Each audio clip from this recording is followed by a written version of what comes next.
We demand a sequel, Corey Balrog. Welcome to WatchMojo.com, and today we're counting down our picks for the top 10 God of War sequel predictions. Do not dwell on those thoughts. Not here. Before we begin, we publish new content every day, so be sure to subscribe to our channel and ring the bell to get notified about our latest videos. For this list, we're taking a crack at predicting what might happen in the next 2 or maybe 5 God of War games. Long way from home, aren't you? What do you want? Number 10, Ragnarök lead up by the 3rd game. If there's anything that screams foreshadowing, well, God of War is filled to the brim with it. Hey, it's the reason we were able to do this list after all. Anyway, one of the most obvious examples is whenever Mimir or other characters mention Ragnarök, the Norse version of the apocalypse. They call me Mimir, smartest man alive. After a massive war and the death of important figures, Odin, Thor, Loki, Tyr, and Baldur to name a few, the world will flood only to resurface sometime later. Given the fact that Baldur is dead and Fimbulwinter has started, we have a hunch that Ragnarök will occur in time for the 3rd game. No, my boy! My dear sweet boy! Number 9, something about time travel. We feel there's going to be a lot of time travel involved in future titles. Our piece of evidence for this is the World Serpent, who, in Norse mythology, is the son of Loki destined to fight Thor during Ragnarök. When said fight happens, Thor will send him back to a time before his birth. This would explain why the World Serpent appeared in the Lake of the Nine, and why Atreus looks familiar to him.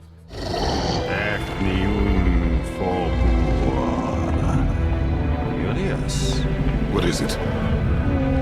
Nothing to be concerned about. Additionally, after seeing the mural about Surtur fighting Thor and Odin during Ragnarök, it seems like we're set in a time before Ragnarök. As it stands, we should be prepared for one hell of a scrambled timeline. Number 8, Atreus as a playable character. Throughout God of War, we witness Atreus gradually improve his combat skills over time.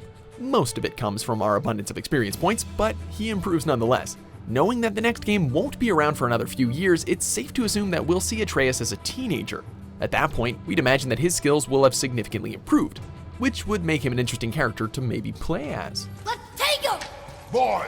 We aren't saying that he should replace Kratos, it'd just be interesting to alternate between 2 characters, or possibly have a player 2 join the adventure as Atreus.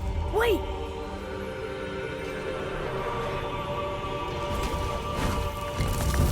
Number 7, Mjolnir will be Kratos' new toy. Whosoever holds this hammer, if he be worthy, shall possess the power of Thor. With the blood of Modi and Magni on Kratos and Atreus' hands, Papa Thor is gonna be out for some revenge.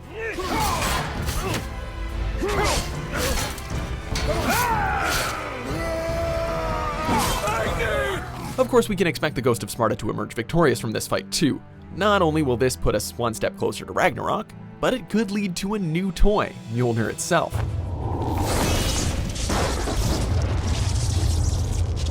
Although, we don't see this as a replacement for the Leviathan axe. Both are incredibly cool weapons to wield after all.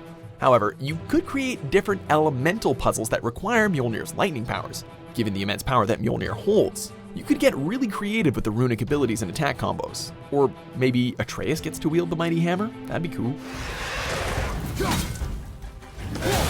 Number 6, Fenrir will play a role in Atreus' story.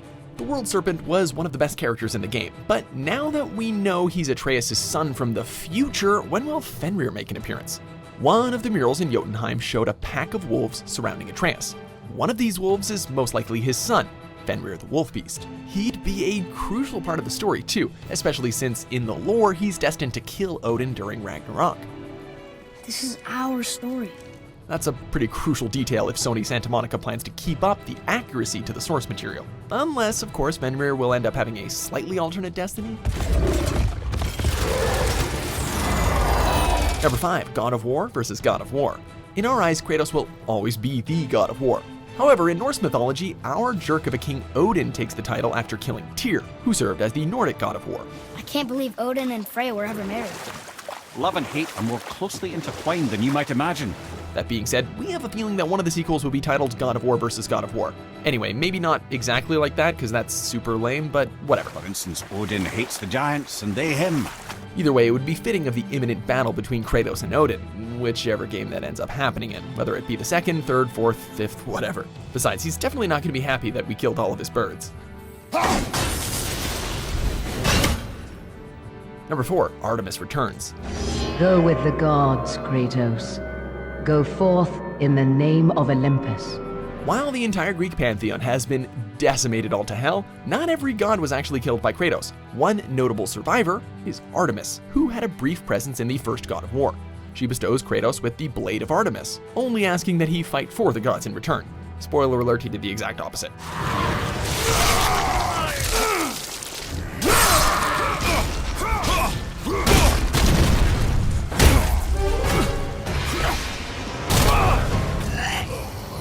With Kratos being responsible for Olympus's demise, and given her history and title as the goddess of the hunt, she best fits the bill to hunt Kratos down and seek justice on behalf of Greece. Or what's left of it. That being said, we wouldn't be surprised if she and her brother Apollo made their way to Midgard by the next game.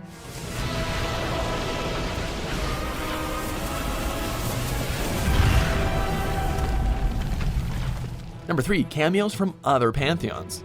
It's shocking every time I hear it, and yet obviously I know it. During God of War's development, director Cory Balrog mentioned that all pantheons coexist within the God of War universe. All right, what's interesting, and it really did come down to 2 mythologies in the end, and half the team wanted one, half the team wanted the other. Of course. And it was very divided, and I finally just kind of had to write up a document that talked about why we're going to go with this one and why the next one is something we might explore a little bit later.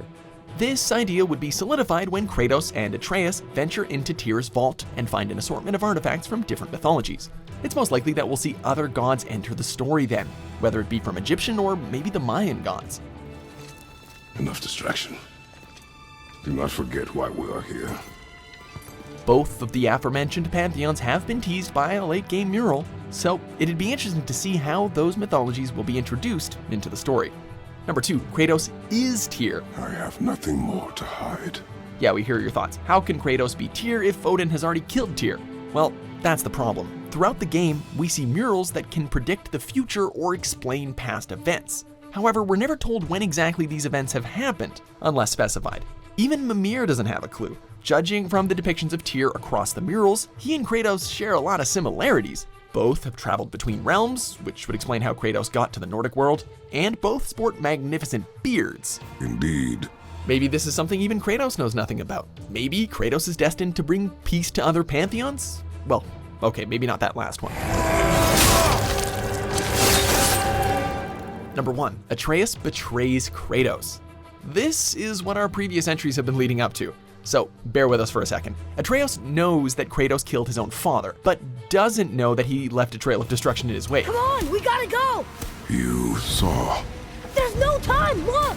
That's where Artemis comes in, as she'll be the one to reveal to Atreus his father's vengeful past.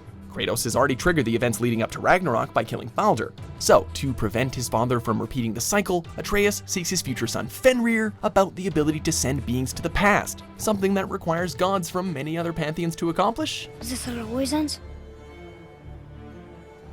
Sons killing their mothers?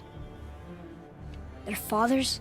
The location of his banishment would be Tyr's temple in the past, but not before the gods strip Kratos of his powers and give them maybe to Atreus as depicted in the game's final mural? Okay, so, did you get all that? The giants called me... Loki?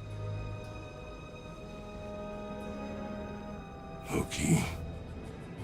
Do you agree with our picks? Check out these other great clips from WatchMojo and subscribe for new videos every day.